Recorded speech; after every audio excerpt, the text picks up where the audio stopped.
Ce n'est pas seulement un musée, un haut lieu de culture avec sa pyramide, joyau tant décrié, tant admiré. C'est un corps, le corps de la France, l'âme d'un pays qui se déploie en plein centre de Paris, avec autorité et grandeur. Unique, imposant, tentaculaire, le palais du Louvre s'étend sur des kilomètres de façades majestueuses, de couloirs et d'entrailles. 20 hectares de pierres et de jardins imprégnés de tragédie et d'héroïsme. Car avant d'être un musée, le plus grand du monde, le Louvre a connu un destin chaotique et violent. Il a vécu de nombreuses métamorphoses. D'abord forteresse médiévale, puis résidence royale et ensuite palais du peuple. Son histoire se confond avec celle de la France. La guerre a frappé à ses portes. Les révoltes, les soulèvements ont failli l'emporter, le détruire. Il a été le témoin de complots et d'assassinats. Il a accueilli dans son ventre souverains et soldats, courtisans et courtisanes, artistes et ministres.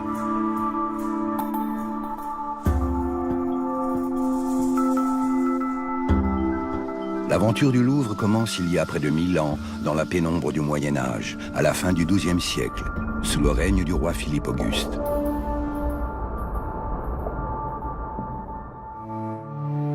Paris s'étend désormais bien au-delà de l'île de la Cité, mais la ville est sans défense. En 1190, à la veille de son départ pour les croisades, Philippe Auguste ordonne de protéger la capitale du royaume en l'entourant d'un mur parfait, muni de bonnes tours et de portes. Le duché de Normandie appartient à la couronne d'Angleterre, donc le danger est à proximité. Et Philippe Auguste va décider de fortifier Paris pour protéger tout simplement les habitants d'une hypothétique incursion anglaise. Les autorités royales vont imaginer renforcer la ville en construisant à l'ouest, donc du côté d'où le danger est censé venir, une fortification à l'extérieur des murs de la ville, qui est donc vraiment une protection extérieure à la cité. Et cette fortification, c'est le premier château du Louvre.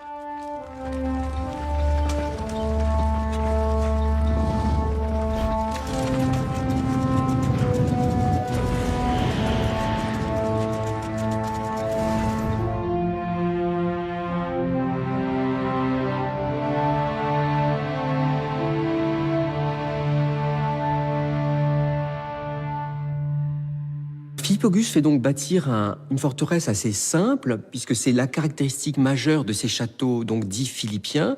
C'est un quadrilatère très simple, très fermé du côté ouest et nord, parce que c'est le côté sur lequel on donne sur le monde extérieur, et puis ouvert par des portes sur les côtés sud et est, puisque là, on donne sur la ville de Paris.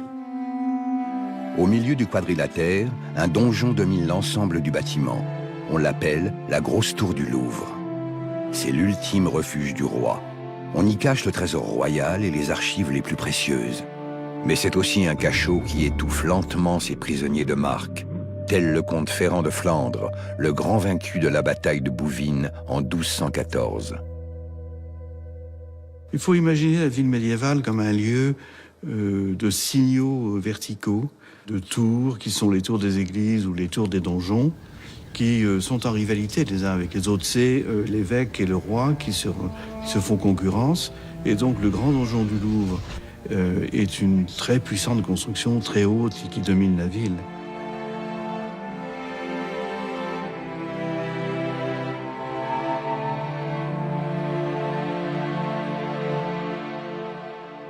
Le palais, c'est-à-dire la résidence principale, reste encore et toujours à ce moment-là le palais de la Cité, mais après la mort de Philippe Auguste, on voit que le Louvre, si vous voulez, rentre en concurrence peu à peu avec le palais de la Cité. Pourquoi? Parce que tout simplement, le Louvre est beaucoup plus facile à utiliser pour le roi, alors que le palais de la Cité, pendant ce temps, le vrai palais royal, j'allais dire, est envahi par les propres administrations du roi qui, au fond, se trouvent un peu expulsées de chez lui à cause de cette accroissement de l'administration. C'est pas d'aujourd'hui que l'administration est jugée pléthorique, à l'époque aussi. Et du coup, le roi se trouve au fond plus à son aise, un peu plus loin dans cette forteresse, en plus qui donnait sur des jardins, qui donnait sur de la verdure, donc où il était peut-être aussi dans des conditions de séjour plus agréables. Il subsiste très peu de vestiges de ce Louvre médiéval. Dans les années 1980, sous la cour carrée, l'impressionnante base de la grosse tour et ses fossés ont été dégagés. La salle Saint-Louis, elle, avait été découverte dès la fin du XIXe siècle.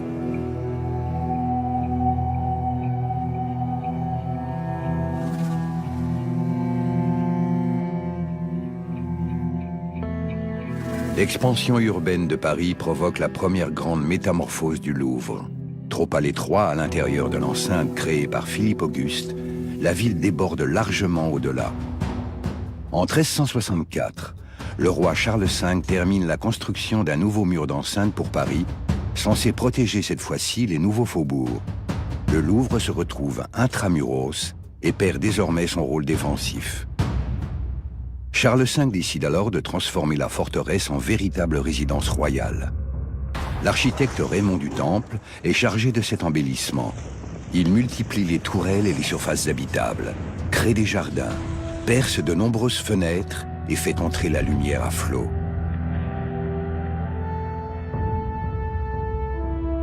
Raymond du Temple, c'est un architecte qui est vraiment proche du roi. Il construit pour le roi tous les grands bâtiments voulus par celui-ci. Et il est tellement proche du roi que celui-ci, par exemple, va accepter d'être le parrain d'un des enfants de l'architecte. C'est dire que désormais, on voit dans les architectes, au fond, sur le modèle de l'Antiquité, des gens importants, des génies même dans leur domaine, qu'il faut honorer, peut-être pas au niveau des rois, mais enfin, pas trop loin.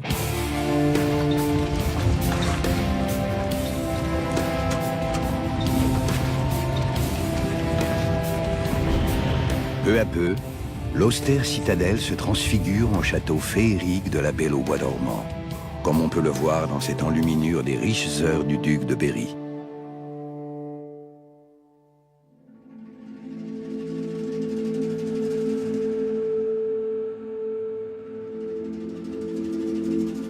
On connaît les aménagements que le roi ordonne dans ce que l'on va appeler à partir de ce moment-là la tour de la librairie. Il y fait installer donc la bibliothèque royale sur plusieurs niveaux. On sait que les murs étaient totalement couverts de boiseries, à l'intérieur desquelles se trouvaient des placards où on conservait les livres. Le principal conseiller de Charles V se nomme Thomas de Pisan. C'est un savant italien, médecin et astrologue, qui a accepté de quitter l'université de Bologne pour le royaume de France.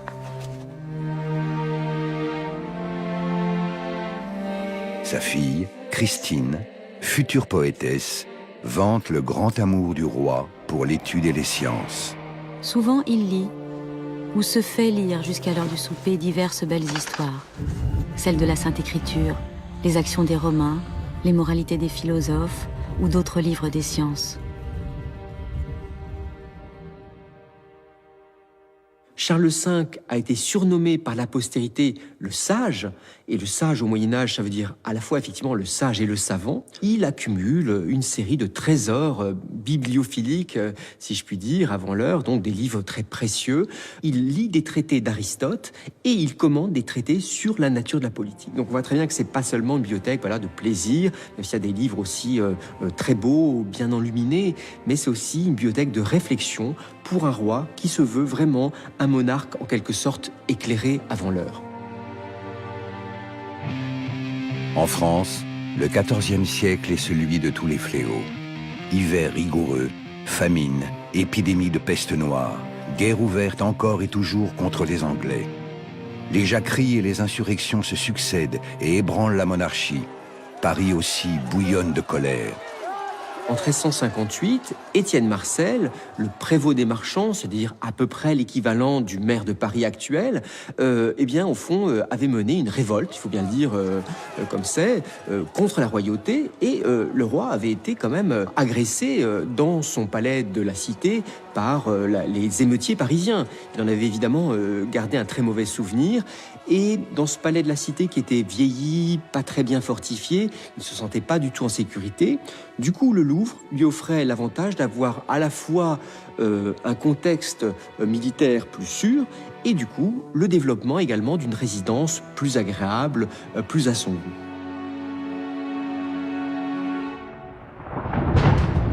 C'est la guerre de 100 ans.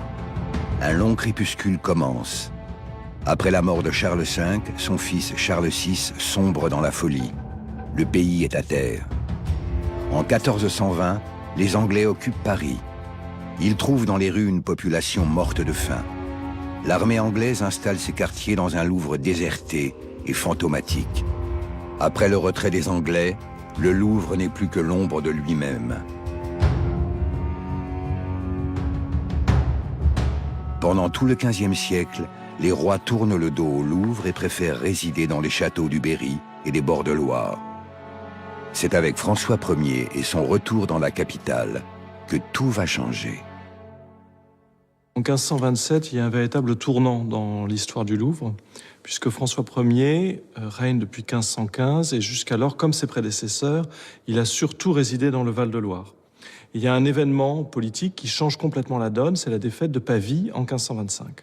Donc Pavie en Italie, François Ier est fait prisonnier par son grand adversaire, l'empereur Charles Quint, et il va passer à peu près 1 an de captivité à Madrid. À son retour, il veut reprendre en main son royaume, et en particulier, justement, le Parlement de Paris et la faculté de théologie qui, pendant sa captivité, ont fait preuve de pas mal d'autonomie, dirions-nous. Et en 1528, il explique donc qu'il entend faire de Paris sa principale résidence et qu'au sein de Paris, sa principale résidence doit être le Louvre. Dans un premier temps, il ne fait pas beaucoup de travaux. Il se contente d'un geste qui est très symbolique. Il fait abattre le donjon du Louvre. Et c'est une sorte de rupture symbolique profondément culturelle, supprimer un donjon pour construire un palais à l'italienne autour d'une cour. Donc le Louvre, à partir de ce moment-là, va muter complètement. Ce sera absolument plus le même bâtiment. Et du coup, il devient un palais urbain. Ce n'est plus un château, c'est un palais. C'est assez amusant parce que tout en le détruisant, il détruit donc la tour maîtresse, le donjon, mais il n'a pas détruit le symbole. Puisque jusqu'à la fin de l'Ancien Régime, on disait que les vassaux du roi, c'est-à-dire les grands seigneurs, les grands princes du royaume, relevaient de la tour du Louvre. Ils rendaient hommage très concrètement en prétendant de manière fictive qu'il rendait hommage à la grosse tour du Louvre. François Ier poursuit la rénovation du château. Il veut arracher le Louvre de l'obscurité en y donnant de somptueuses fêtes. En 1546, il commande à l'architecte Pierre Lescot, un génie de la Renaissance, un grand corps d'hôtel et des salles d'apparat. Cette reconstruction va commencer donc par l'aile ouest, celle où se trouvent les grandes salles de réception. Mais à la mort du roi François Ier, presque rien n'est fait. Lescot a abattu cette aile ouest et il a bâti une partie du rez-de-chaussée et c'est tout. Et Henri II poursuit dans un premier temps le projet de son père, donc c'est lui qui va achever cette aile ouest et pour lui, on va créer un décor absolument extraordinaire sur la façade qui en fait est une sorte de portrait du souverain idéal et donc évidemment de Henri II qui répond à cette idée que l'on se fait du souverain idéal. C'est la naissance du Louvre actuel, une œuvre de longue haleine, tout à la gloire du roi, menée par Pierre Lescot et un autre homme qui comptera beaucoup dans cette aventure architecturale, le sculpteur Jean Goujon.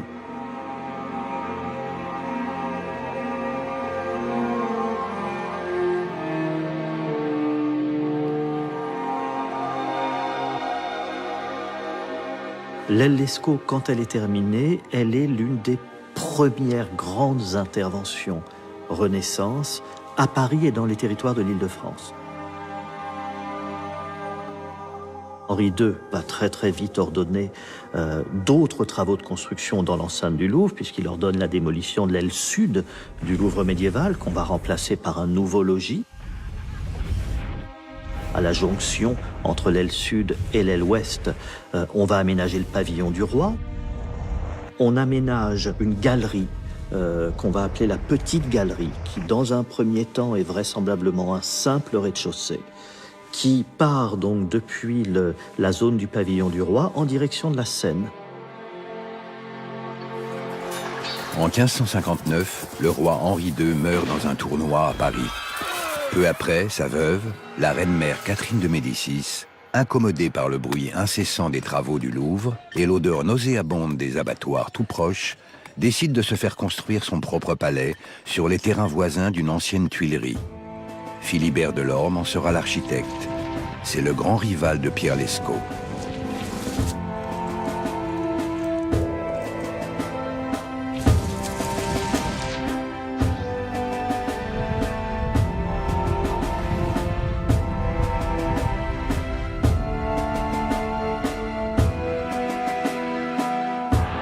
Le château des Tuileries est construit à l'extérieur de l'enceinte de Charles V et peut donc bénéficier de grands espaces d'agrément. Dès cette époque, le jardin des Tuileries possède quasiment ses dimensions actuelles et devient la grande attraction pour les Parisiens.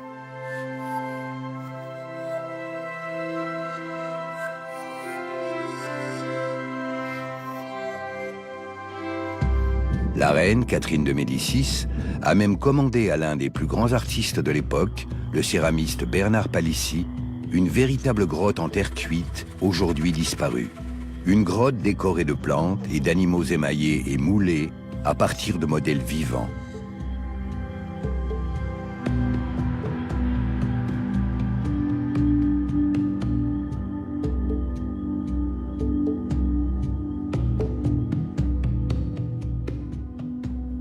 Palissy a travaillé aux Tuileries et nous avons beaucoup de chance puisqu'il a dû quitter très probablement son atelier assez rapidement dans le contexte difficile de la Saint-Barthélemy ou de ses suites.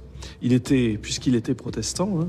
Et donc il a abandonné quasiment son atelier tel quel, et ensuite cet atelier a été remblayé et on a oublié son existence. Et c'est seulement peu à peu qu'on a retrouvé des vestiges de Bernard Palissy. Tout d'abord au XIXe siècle, lorsqu'on a achevé le Louvre, au cours de travaux, donc pour faire des fondations, on a découvert un four dans lequel Bernard Palissy avait stocké un très grand nombre de moules de son atelier. Donc on a comme ça toute une série d'objets et de fragments qui permettent de reconstituer son activité, ce qui est absolument exceptionnel pour un artiste de la Renaissance. Initialement de grande ampleur, le chantier du palais des Tuileries va tourner court. À partir de 1562, les guerres de religion entre catholiques et protestants font rage et endeuillent le pays tout entier. En 1572, le Louvre sombre dans la violence. Il devient le théâtre du plus sanglant épisode de ces guerres de religion. Le 24 août, c'est dans ces murs qu'éclate le massacre de la Saint-Barthélemy. Dans les milieux artistiques et culturels, le protestantisme s'est beaucoup développé. Et il est protégé par le roi contre la puissance de l'Église. Donc ils ont tendance à se grouper plutôt près du Louvre que loin. Catherine de Médicis a voulu œuvrer à une forme de réconciliation entre catholiques et protestants.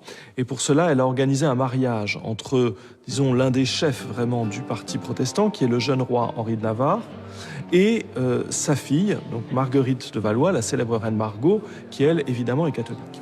Et donc, à l'occasion de ce mariage, tout le monde se réunit dans la capitale. Et selon le mot d'un historien, ce mariage est un véritable feu d'artifice dans une poudrière, parce que, en fait, ces deux clans qui se réunissent sont encore marqués par des antagonismes très forts. Et donc, il suffit d'un incident pour que tout s'enflamme.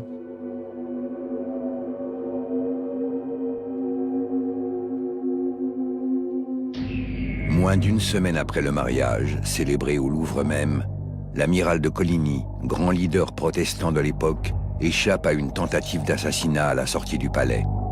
On ignore aujourd'hui encore qui étaient les véritables commanditaires de l'attentat. Mais le roi Charles IX décide d'éliminer les principaux chefs de guerre protestants hébergés au Louvre pour le mariage. Parmi les rares témoignages de cette nuit terrible du 24 août figure celui de Marguerite de Valois, la sœur du roi et la jeune épouse du protestant Henri de Navarre.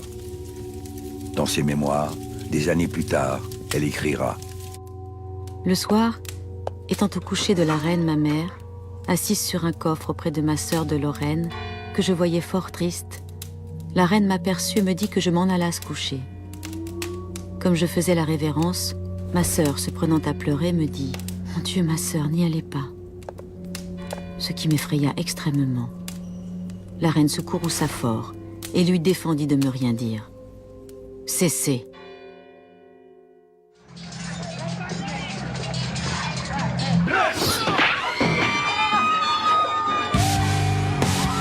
La tuerie commence dans la cour carrée et déborde bientôt dans Paris, échappant à tout contrôle.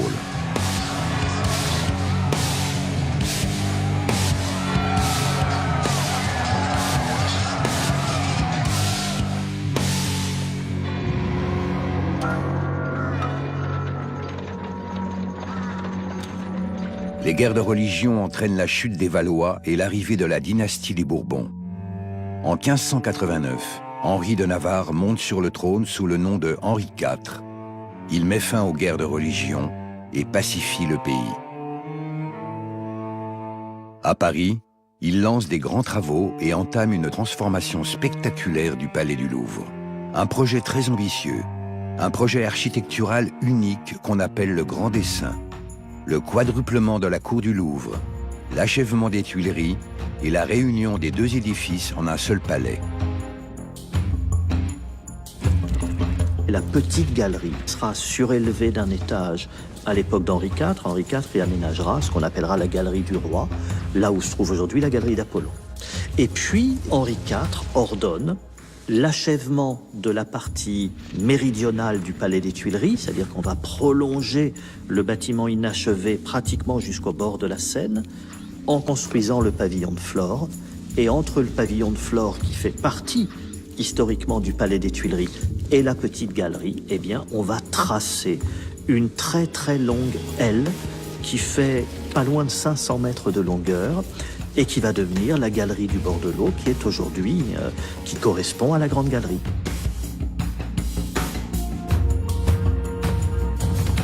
Cette galerie du bord de l'eau, elle a une fonction essentielle, qui est de relier, tout bêtement, le bâtiment du Louvre au Palais des Tuileries.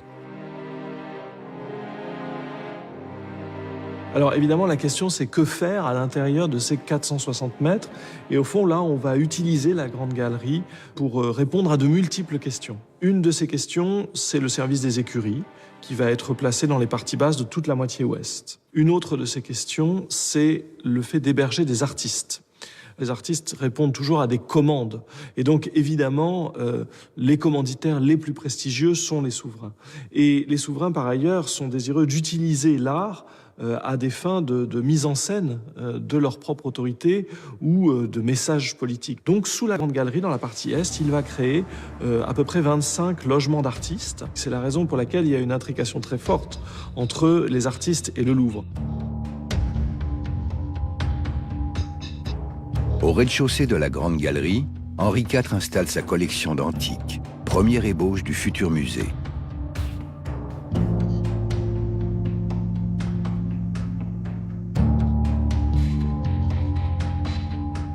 À l'étage, le roi promène ses chiens, il discute des affaires publiques. 4 à 5 fois par an, son pouvoir divin s'exerce à travers la cérémonie des écrouelles, censée guérir les scrofuleux par simple apposition des mains royales. L'endroit sert aussi d'aire de jeu au fils d'Henri IV, le futur Louis XIII. On lui organise des chasses aux renards. C'est un espace où il va se promener lorsqu'il pleut et que donc on ne peut pas le faire sortir dehors. On sait aussi qu'on le promène parfois dans une sorte de petite charrette à l'intérieur de la Grande Galerie. Donc vous voyez qu'on n'a pas le sentiment que la Grande Galerie est un espace entièrement intérieur. Et le comble peut-être, c'est le moment où donc un ambassadeur offre un dromadaire au roi de France. Et donc on va monter le dromadaire dans la Grande Galerie pour que Louis XIII puisse le découvrir à l'intérieur de la galerie.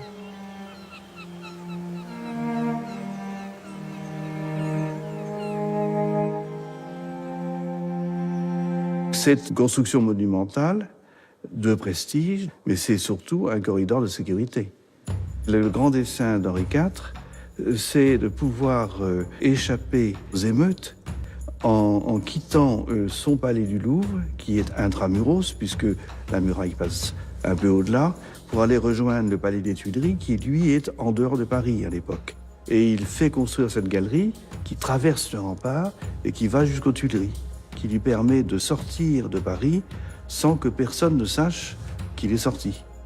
Si Henri IV tient tant à s'éclipser quand il le souhaite, c'est que sa proximité avec le peuple est très grande, trop grande.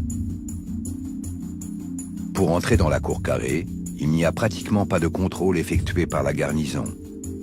Certains visiteurs étrangers s'étonnent et s'inquiètent de cette promiscuité entre le roi et ses sujets. Vivre dans un palais n'empêchait pas de vivre avec les autres. Aujourd'hui, le plus petit propriétaire d'appartement se sent déjà mieux que l'homme de la rue parce qu'il a un digicode. Ce système-là est inconcevable dans le monde médiéval et moderne. L'accès au palais n'est pas réglementé de façon très stricte. Il faut, pour aller se promener dans les jardins royaux, avoir une épée.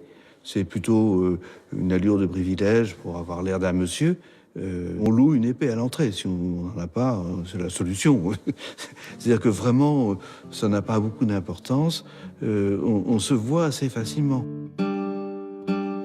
La mort a des rigueurs à nul autre pareil. On a beau la prier, la cruelle qu'elle est se bouche les oreilles et nous laisse crier. Le pauvre en sa cabane où le chaume le couvre est sujet à ses lois. Et la garde qui veille aux barrières du Louvre n'en défend point nos rois.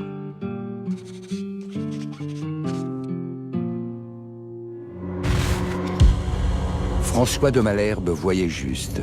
Entre insalubrité et promiscuité, Paris est un coupe-gorge. Le 14 mai 1610, Henri IV meurt poignardé par un catholique fanatique rue de la Ferronnerie, à 2 pas du palais. Le Louvre n'arrive pas à panser ses plaies, celles des guerres de religion.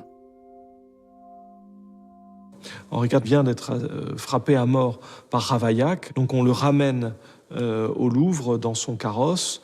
On ne sait pas très bien en fait s'il est vivant ou déjà mort au moment où il entre dans la cour du Louvre. Et ensuite va se mettre en place un cérémonial très long, puisque les funérailles du roi de France durent quasiment une 40aine de jours. Et donc tout ce cérémonial va prendre place au Louvre et va exiger d'abord la petite chambre à coucher particulière d'Henri IV. C'est là qu'on va faire les soins du corps et l'embaumement, puisque l'embaumement est très rapide. Ensuite, on va mobiliser la grande chambre de parade, qui est en fait un espace de réception où il y a un lit, mais où le roi ne dort quasiment jamais. Et là, on va placer une effigie, donc une statue en cire du roi qui va se substituer à lui. Tout autour, il va y avoir un aménagement spécial pour dire des messes. Plusieurs centaines de messes sont dites par jour au Louvre à la mémoire du roi. Et puis, 3e étape, on va descendre la bière et l'effigie dans la salle des cariatides, donc dans la grande salle de bal du château de la Renaissance, où là, le roi va recevoir des visites de tous les corps constitués, exactement comme s'il était encore vivant. On va même d'ailleurs continuer à lui apporter des repas. Et c'est seulement donc à l'issue de toutes ces étapes que la procession funéraire va commencer et que le corps du roi va être transporté à Saint-Denis.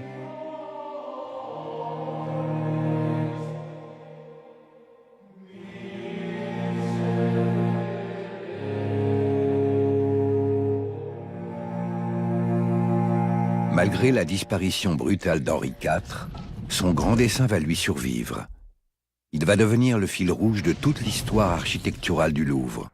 Révoltes et assassinats, révolutions et contre-révolutions en retarderont la réalisation. Mais jusqu'au milieu du XIXe siècle, tous les souverains et tous les régimes qui vont se succéder en France auront pour obsession de réussir à parachever ce grand dessin. À la mort d'Henri IV, son fils Louis XIII n'a que 8 ans. Sa mère, Marie de Médicis, assure la régence. Considérant son fils comme trop faible de corps et d'esprit, elle s'accroche au pouvoir dans un climat de règlement de comptes et d'intrigues de palais. Mais Louis XIII est impatient de régner. À 16 ans à peine, il s'impose par la force. Et le 24 avril 1617, une nouvelle tragédie secoue le Louvre. Le moment où Louis XIII va s'affirmer face à sa mère, face à Marie de Médicis, c'est par un assassinat qui a lieu sur le pont-levis du Louvre, lorsque le roi ordonne la mise à mort de Concini, qui était le favori de sa mère. Et la petite histoire raconte que Louis XIII, tout content de la réussite de l'entreprise, serait monté sur une table en gesticulant et en disant « Je suis enfin devenu roi ».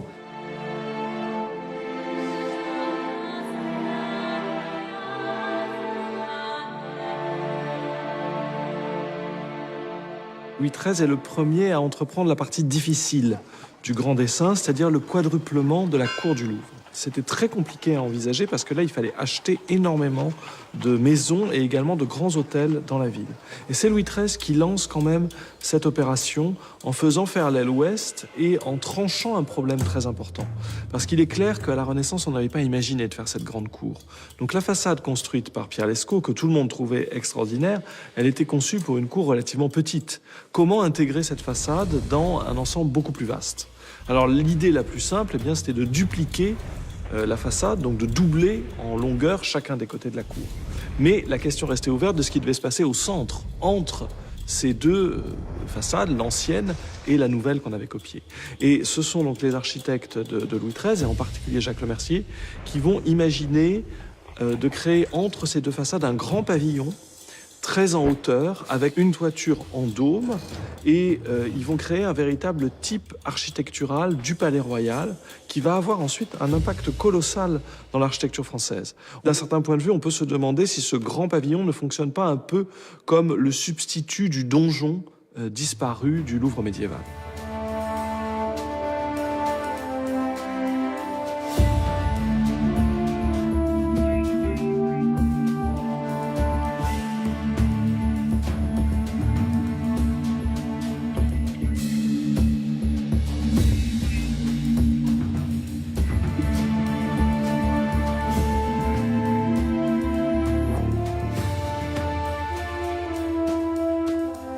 Le Louvre est alors le point de ralliement des mousquetaires, un corps d'armée créé en 1622 par Louis XIII. Le panache de ces cavaliers champions d'escrime et chargés des missions les plus dangereuses va longtemps nourrir la légende du Louvre, alimentée par la littérature, le théâtre et le cinéma. Les romans de Cap et d'Épée d'Alexandre Dumas notamment ont immortalisé leurs aventures. Après la mort de Louis XIII, la France est de nouveau ébranlée pendant 5 longues années par ce que l'on a appelé la Fronde, celle d'une partie de la noblesse qui refuse de se plier au pouvoir central. Louis XIV n'est encore qu'un enfant et sa mère, Anne d'Autriche, assure la régence avec le cardinal Mazarin. À plusieurs reprises, la reine et son fils doivent quitter précipitamment le Louvre et Paris.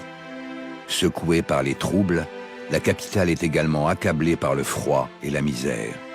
Le chantier du palais du Louvre est arrêté. Mais la paix est restaurée enfin. Le jeune roi est de retour au Louvre et sous l'influence grandissante de l'un de ses ministres, Colbert, il ordonne la reprise des travaux. Pour Colbert, le Louvre est le symbole de la monarchie et il doit être à la hauteur de ce pouvoir absolu.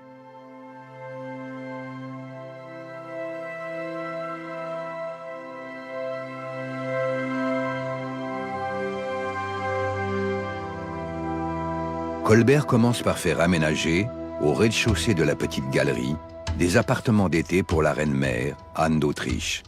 L'artiste baroque italien Giovanni Romanelli y peint un spectaculaire ensemble de fresques, encore visible aujourd'hui.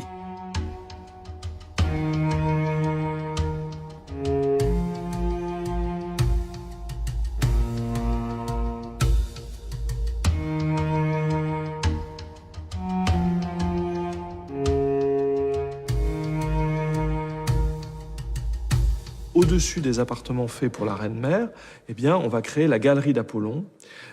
C'est un fait divers qui entraîne un peu la création de cette galerie, puisqu'il y avait une galerie à cet endroit depuis le règne d'Henri IV, mais un incendie en février 1661 détruit l'ensemble du décor. Et donc, un nouveau décor va être entrepris, et c'est un décor qui est très significatif, puisque c'est l'une des premières fois que Louis XIV est vraiment associé à la thématique du soleil.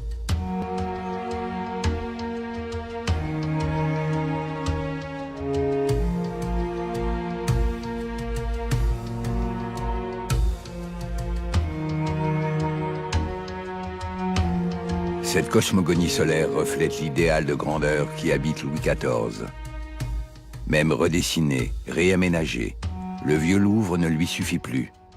Le palais doit rayonner de son absolutisme. Tel Hercule, nulle puissance ne peut lui être égalée. L'architecte du roi, Louis le Vau, est donc chargé de démolir les restes du Louvre médiéval et de terminer la cour carrée. Pendant les travaux, Louis XIV s'installe dans un palais des Tuileries entièrement transformé, toujours par le très inspiré Louis le Vau.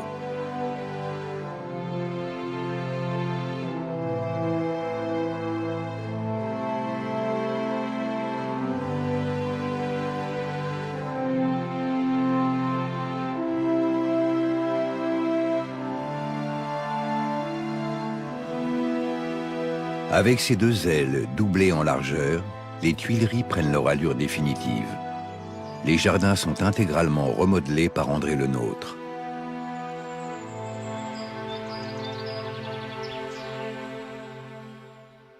À l'issue du chantier, en 1666, le palais des Tuileries n'a plus grand-chose à voir avec son projet d'origine.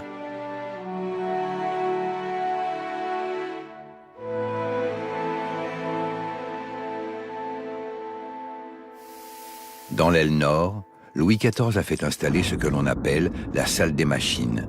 C'est une salle de spectacle permettant des changements de décor. Elle peut accueillir jusqu'à 4000 personnes. Il n'existe alors aucune salle équivalente en Europe. C'est là que sont inventées les expressions côté cour du Louvre et côté jardin des Tuileries, toujours en vigueur pour désigner la gauche et la droite d'une scène de théâtre. On sait que Louis XIV, au début de son règne, à l'époque où le roi était encore jeune, était extrêmement friand de danse, de carrousel, de spectacles. Il faut se souvenir que l'Arc de Triomphe du Carrousel, le pont du Carrousel ou la place du Carrousel, les jardins du Carrousel rappellent un événement, toute une série de festivités pendant lesquelles le roi s'est mis en scène face à la cour dans des cérémonies particulièrement somptueuses. Il est intéressé aussi par le théâtre et on sait que Molière s'est produit devant le roi dans les bâtiments même du Louvre. C'était dans la salle des Cariatides qui occupe le rez-de-chaussée de l'aile Lescaut et le roi s'est montré assez friand des spectacles et des interventions de Molière. Louis XIV va développer une véritable politique artistique en mettant en avant la grande architecture française, le décor, la peinture. Il s'agit de montrer que la France de Louis XIV, la France du roi, est une nation qui a des visées très, très supérieures par rapport à ce que ses frontières, ses simples frontières lui permettraient. Et le roi va vouloir donner à la cour carrée des dimensions beaucoup plus imposantes puisqu'il souhaite faire du Louvre sa résidence principale. L'achèvement du chantier de la cour carrée débute par le doublement en longueur de l'aile sud et la construction de l'aile nord. 3 des côtés de la cour sont alors en place. Reste le 4e côté, l'aile est, d'une importance sans égale, car elle fait face à la ville, au cœur palpitant de Paris, celui qui vit, commerce, crée, se révolte aussi. Ce doit être la nouvelle entrée principale du Louvre. Elle doit attirer tous les regards, et ce qui deviendra par la suite un chef-d'œuvre du classicisme français commence par déclencher une formidable bataille d'architectes. Colbert lance un concours d'où sortent plusieurs projets sans lendemain. Le ministre fait alors appel à de grands maîtres italiens. Le plus célèbre d'entre eux, le cavalier Bernin, est invité par le roi à venir présenter ses projets. Mais l'affaire traîne, Colbert hésite, louvoie, et le Bernin repart pour Rome. Profitant de son départ pour Rome, on va voir se constituer à Paris une véritable cabale menée par un certain nombre d'architectes installés à Paris et qui vont réussir à convaincre les ministres puis le roi que le projet du Bernin est vraiment trop romain dans sa conception et pas assez français. Et finalement, donc c'est une proposition qui va émerger, celle qu'on appelle aujourd'hui la colonnade, du nom de son principal ornement. Cette colonnade est une œuvre de consensus, puisque en fait, elle réunit plusieurs grandes personnalités, comme si au fond, un seul artiste ne pouvait pas suffire à lui seul pour produire une architecture digne de Louis XIV. Et donc, on fait appel, certes, à Louis Levaux, l'architecte, mais on lui ajoute Charles Lebrun, qui est un peintre, mais qui est aussi un spécialiste du grand décor. Et on lui ajoute également un médecin, mais théoricien et amateur d'architecture, Claude Perrault. Et c'est un peu le dialogue entre ces 3 personnalités qui a abouti à cette œuvre exceptionnelle qu'est la colonnade.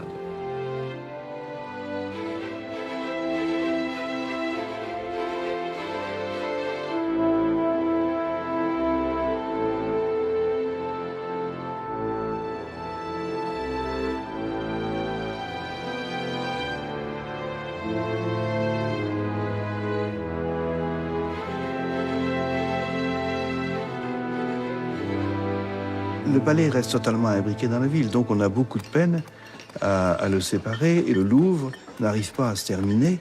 La colonnade reste en plan parce que le roi n'arrive pas à acheter les terrains voisins. Et il n'a aucun pouvoir pour chasser quelqu'un qui possède sa maison et qui y reste s'il veut, tant pis pour le roi. La Révolution a apporté un système radicalement nouveau qui est que la puissance publique peut vous chasser de chez vous si elle décide que l'intérêt public est plus fort que votre intérêt privé. Jusque-là, ça n'existe pas. Donc le roi est bien obligé de supporter ses voisins. Ce serait sans doute caricatural de dire que le roi pouvait serrer la main à ses voisins en la passant par la fenêtre, mais il y a des distances parfois extrêmement réduites qui existaient entre les façades du Louvre et celles des bâtiments voisins.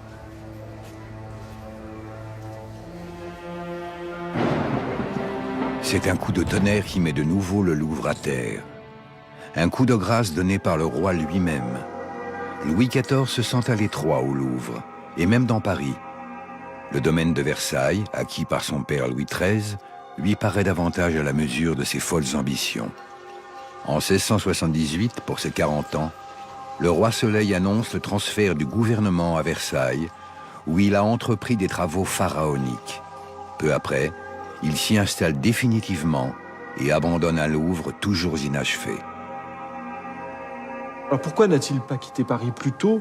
L'explication, c'est sans doute que plus le temps passe et plus le roi prend de l'autonomie, et il prend de l'autonomie également par rapport à Colbert.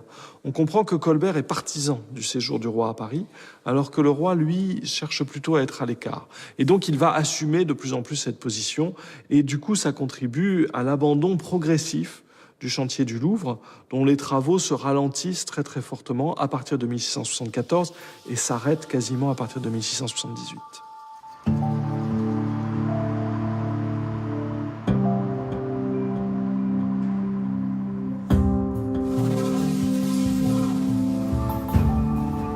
Quand on regarde en réalité l'histoire du palais, c'est vrai qu'on se rend compte qu'elle est beaucoup plus complexe encore qu'on ne pourrait le croire. Tout simplement parce que les périodes de construction sont parfois difficiles à définir. Pour toute une série de périodes, on manque de documents d'archives.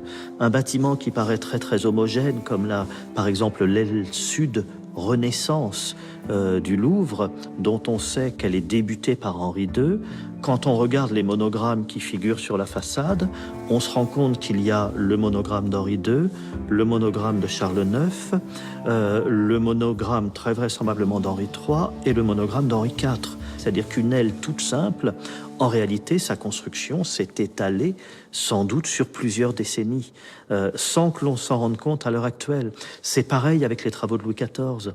Les travaux de Louis XIV, donc il fait doubler en longueur l'aile sud, qui est dotée d'une très très belle façade, s'inspirant des bâtiments Renaissance déjà existants à cette époque-là, sauf que l'aile sud, à peine terminée, au bout de quelques années, eh bien, on va la précéder 10 mètres en avant d'une nouvelle façade, parce qu'on décide de doubler l'aile sud en largeur pour y aménager un nouvel appartement pour le roi.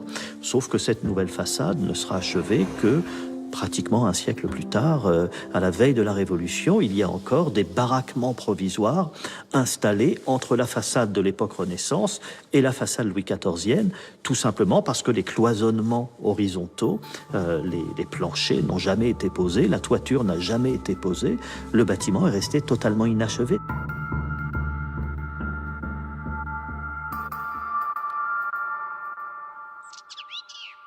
Le départ de la cour pour Versailles crée un vide immense au Louvre. Les appartements du roi vont peu à peu être occupés par les académies, l'Académie royale de peinture et de sculpture, l'Académie française, l'Académie des sciences. À l'intérieur même de la cour carrée fleurissent baraques et ateliers, cabarets et lieux de plaisir.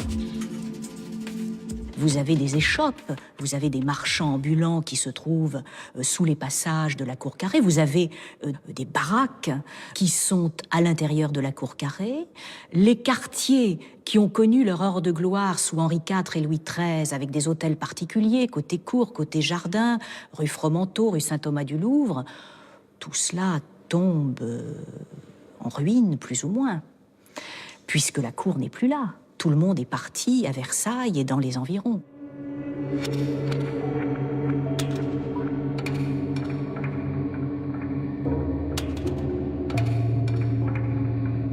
En 1699, Louis XIV autorise l'Académie royale de peinture à exposer ses artistes primés dans la Grande Galerie.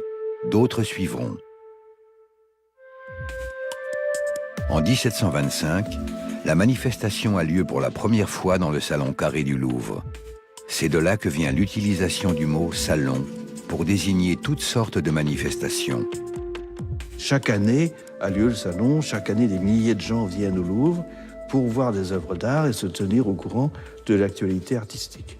Donc ça devient le grand musée d'art contemporain d'Europe au XVIIIe siècle.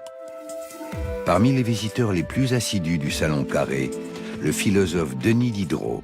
Ses comptes rendus feront de lui un pionnier de la critique d'art. Une série de grands peintres et sculpteurs du XVIIIe siècle ont eu un atelier et un appartement au Louvre. Alors la plupart du temps installés dans les parties de la cour carrée qui étaient restées inachevées, que l'on va cloisonner à l'extrême à cette époque-là, sans se soucier des dangers d'incendie en particulier. Il y avait des poêles, il y avait des installations qui étaient tout simplement dangereuses pour le bâtiment lui-même.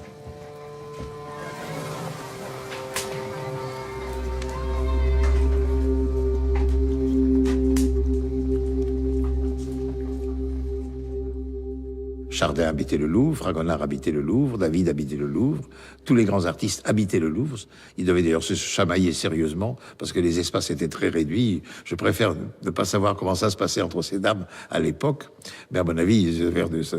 Et puis, donc, si vous voulez, c'était une espèce de fourmilière de gens qui se chipotaient pour 1 m². Donc tout ça faisait que le Louvre, c'était un bâtiment abandonné, si j'ose dire, mais squattérisé. Louvre, palais pompeux dont la France sonore soit digne de Louis, ton maître et ton appui. Sors de l'état honteux où l'univers t'aborde, et dans tout ton éclat, montre-toi comme lui.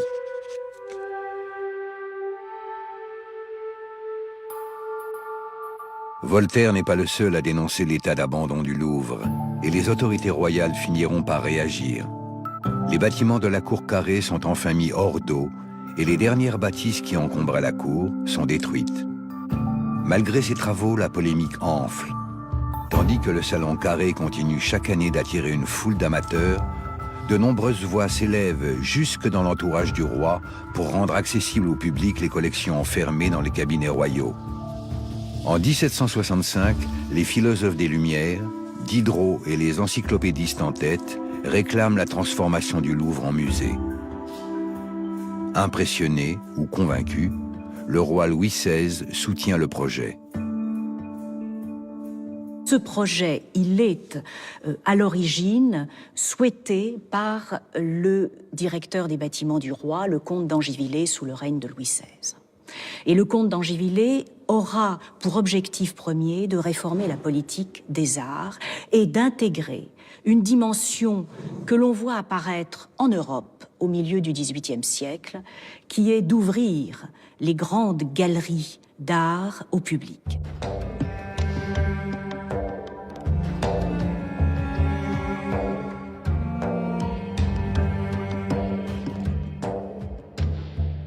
J'ai un petit peu travaillé sur les tableaux de Poussin au XVIIIe siècle. Et on s'aperçoit qu'on ne les voyait pas. Ils étaient à Versailles, pas toujours exposés. Quand ils étaient exposés, c'était dans des salles qui étaient difficiles d'accès pour le visiteur. Par conséquent, devant cette situation, le comte d'Angivillers s'est dit qu'il fallait que ça change. Et c'est lui qui a eu l'idée d'un Louvre que le temps ne lui a pas permis de réaliser et que la Révolution, bien sûr, a réalisé. En 1789, éclate la Révolution française. Le palais devient l'épicentre du nouveau pouvoir révolutionnaire. Le 6 mai 1791, le Muséum central des arts de la République est créé par décret. Le 10 août 1792, les Parisiens en armes envahissent les abords du Louvre et des Tuileries. C'est une journée sanglante qui se conclut par l'inconcevable, l'abolition de la monarchie. Un an après, jour pour jour, le muséum est inauguré dans la Grande Galerie.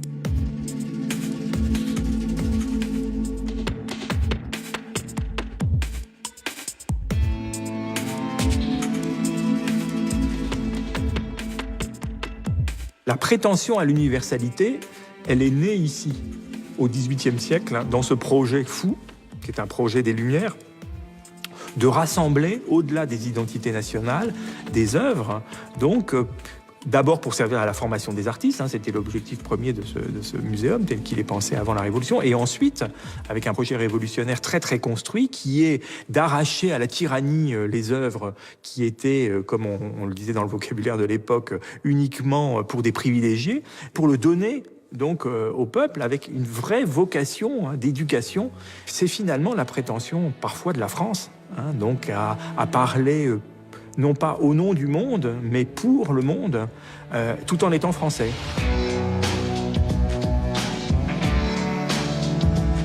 Avec l'ouverture du musée en 1793, le destin du palais bascule une nouvelle fois. Après le temps des métamorphoses, le Louvre s'apprête à vivre le temps des révolutions.